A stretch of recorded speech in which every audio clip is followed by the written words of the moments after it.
सच बताऊं, घर में इतने सारे काम होते हैं ना, मतलब समझ में ही नहीं आता है कि कौन सा काम पहले करूं और कौन सा काम बाद में। पहले हस्बैंड जी चले जाते हैं ड्यूटी, तो फिर नाश्ते का काम शुरू हो जाता है। बच्चों को उठाना इतना मुश्किल हो रहा है कि क्योंकि वो आजकल उठ ही नहीं पा रहे हैं, बस उनको सोना होता है सुबह।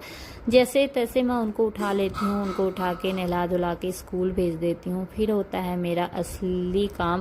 पहले मैं दूध लेने चले जाती हूँ, फिर करके झाड़ू पोछा बर्तन कपड़े किचन से ही मैं शुरू करती हूँ। फिर जाके बाहर साफ़ सफाई, क्योंकि आजकल पानी सुबह आ जा रहा है, तो मैंने बाहर की साफ़ सफाई कर ली आज पहले।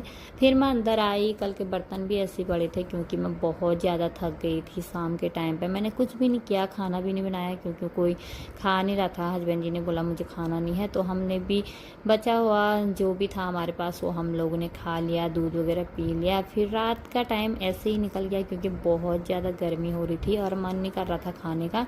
सारे पूरे किचन की सफाई करने के बाद मैं लगी थी झाड़ू लगाने में, क्योंकि बाहर की सफाई मैंने आज सुबह ही कर दी थी, तो वो फिर मुझे झाड़ू अंदर ही अंदर लगाना था।